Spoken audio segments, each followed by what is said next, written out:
So, hello everyone.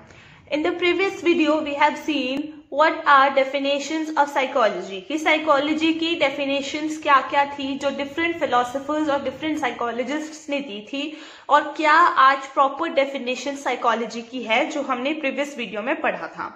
इस video में हम पढ़ेंगे कि psychology के goals क्या क्या हैं. हर साइंस के अपने कुछ गोल्स होते हैं, अपने कुछ अजम्पशंस होते हैं, अपने कुछ मेथड्स होते हैं. ऐसे ही इस साइंस के भी कुछ गोल्स हैं, अजम्पशंस हैं, मेथड्स हैं, प्रॉब्लम्स हैं. हम इस वीडियो में पढ़ने वाले हैं कि साइकोलॉजी जो है उसके गोल्स क्या क्या हैं.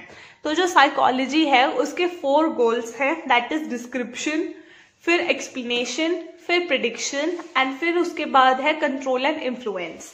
तो सबसे पहला गोल जो है साइकोलॉजी का वो है डिस्क्रिप्शन.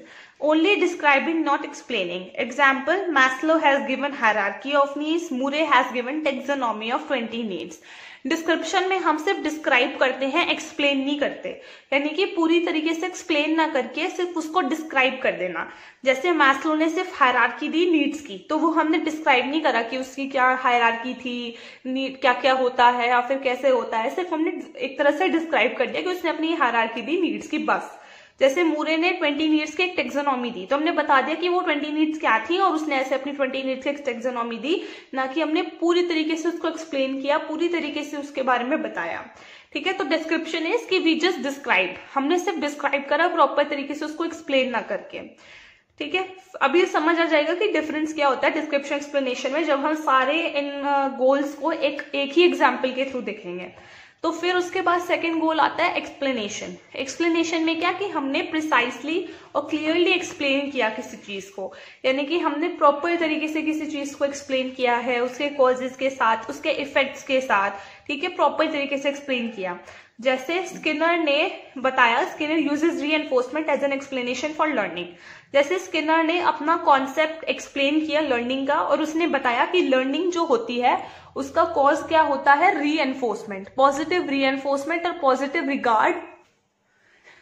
तो जो एक्सप्लेनेशन में जैसे स्किनर ने प्रॉपर तरीके से क्या क्या एक्सप्लेन किया कि लर्निंग जो होती है उसका कॉज होता है पॉजिटिव रीएनफोर्समेंट या नेगेटिव रीएनफोर्समेंट. हम पॉजिटिव रीएनफोर्समेंट और नेगेटिव रीएनफोर्समेंट की वजह से लर्निंग करते हैं.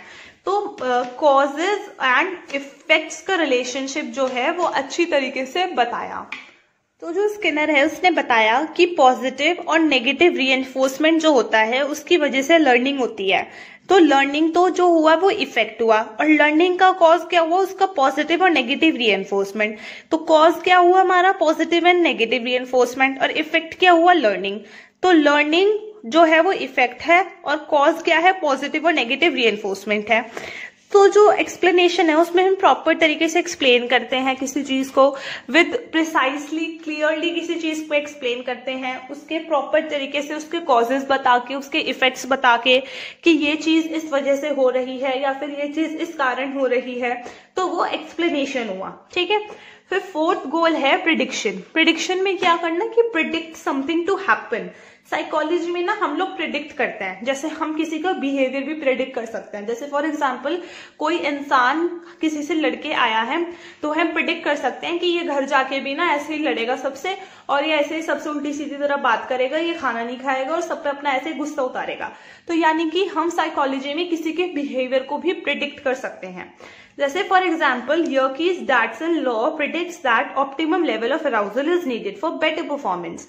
यानी कि जो एक यर्कीज डैटसन लॉ है, ये एक लॉ है, इस लॉ ने प्रिडिक्ट किया है कि थोड़ा सा अराउजल, यानी कि ना ज्यादा अराउजल हो ना बहुत कम अराउजल हो, ऑप्टिमम लेवल का, यानी कि जितना चाहिए उतने लेवल का अराउजल बहुत ज्यादा जरूरी है बेटर परफॉर्मेंस के लिए.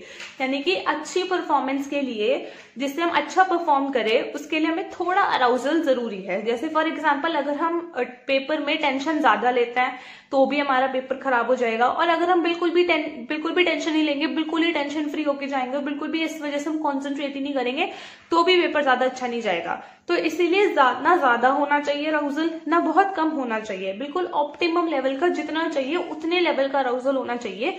उसी से हमारी परफॉर्मेंस बेटर जाती है. तो इसमें यानी कि उसने प्रिडिक्ट किया. ठीक है, अब क्या होता है, लास्ट जो गोल है वो है controller influence. controlling and influencing and manipulating something. For example, in psychology, teacher use principle of reinforcement to control the behavior of students in class. यानी कि हम साइकोलॉजी में इवन किसी के बिहेवियर को कंट्रोल भी करते हैं, इन्फ्लुएंस भी करते हैं और मैनिपुलेट भी करते हैं। जैसे जो टीचर्स होती हैं वो क्या करती हैं, वो अपने जैसे क्लास में अगर बहुत ज्यादा नॉइज हो रहा हो, शोर हो रहा हो, तो वो बच्चों को चुप कराने के लिए क्या कहेंगे कि अगर तुम सारे चुप हो जाओगे तो अगर तुम सारे चुप नहीं होगे तो मैं तुम्हें पनिशमेंट दूंगी, या फिर अगर तुम सारे चुप हो जाओगे तो मैं तुम्हें रिवॉर्ड्स दूंगी। तो यानी कि वो भी पॉजिटिव रीइंफोर्समेंट और नेगेटिव रीइंफोर्समेंट का यूज कर रही है, ठीक है, जिससे कि उसके बच्चों का जो बिहेवियर है वो शांत हो जाए। तो उसके बिहेवियर को कंट्रोल करने के लिए, उनके बिहेवियर को मैनिपुलेट करने के लिए, इन्फ्लुएंस करने के लिए वो भी क्या कर रही है, रीइंफोर्समेंट्स का यूज कर रही है, ठीक है। तो यही 4 गोल्स थे। अब हम इसको ना एक एग्जाम्पल से समझ लेते हैं और उस एग्जाम्पल से हमारे चारों गोल्स क्लियर हो जाएंगे। जैसे फॉर एग्जाम्पल कोविड है, ठीक है। अब जो कोविड है उसको अब हम लोग उसको कैसे इस एग्जाम्पल के थ्रू हम कैसे समझ सकते हैं चारों गोल्स को। डिस्क्रिप्शन में क्या हुआ कि मैंने सिर्फ उसको डिस्क्राइब कर दिया कि कोविड एक ऐसे इन्फेक्शियस वायरस है, ये कम्युनिकेबल डिसीज है और इससे मतलब ऐसे ऐसे बीमारी हो जाती है।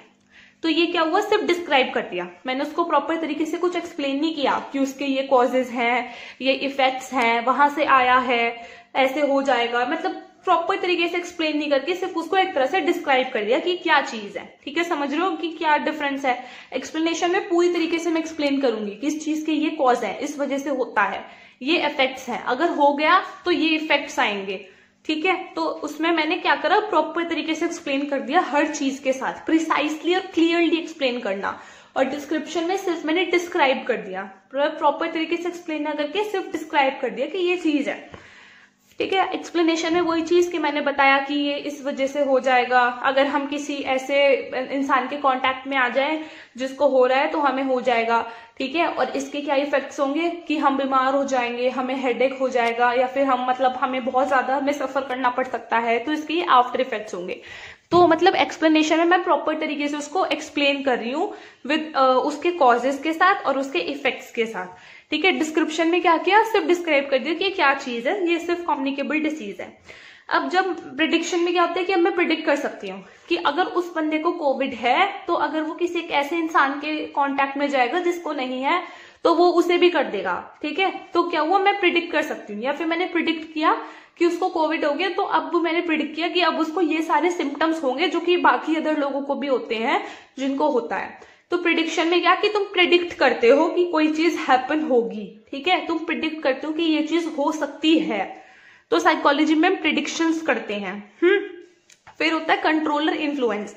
अब मुझे पता चल गया कि उसको है, तो अब मैं उसको क्या करूंगी, कंट्रोल करने की कोशिश करूंगी, ठीक है, जिससे कि उसकी जो बीमारी है ये कंट्रोल में आ जाए। उसको डिफरेंट मेडिसिन देके या फिर उनको उन सारे के कॉन्टैक्ट से दूर रख के जिनको नहीं है, तो मतलब कंट्रोल करूंगी उसके प्रॉब्लम को।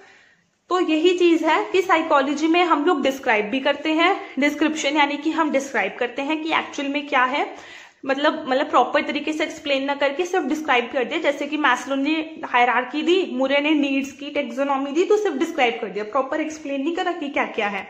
एक्सप्लेनेशन में प्रॉपर तरीके से मैं एक्सप्लेन करती हूँ कि ये इफेक्ट्स हैं और इस चीज का ये कॉज है, या फिर ये कॉज है तो इस चीज का ये इफेक्ट है। तो एक्सप्लेनेशन में हम कॉज एंड इफेक्ट रिलेशनशिप को शो करते हैं।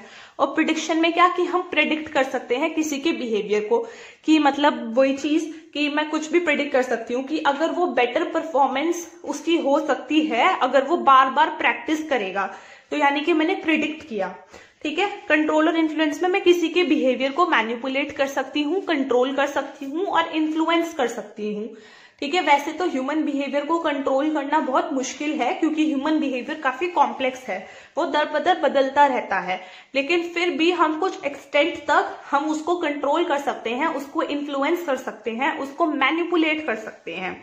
तो वही चीज है कि हम कंट्रोल कर सकते हैं और इन्फ्लुएंस कर सकते हैं बिहेवियर को, ठीक है, रीएनफोर्समेंट्स के थ्रू या फिर कुछ भी करके, ठीक है। हम उनके बिहेवियर को, वेरिएबल्स को कंट्रोल करके, मैनिपुलेट करके बिहेवियर को कंट्रोल करने की साइकोलॉजी में कोशिश करते हैं।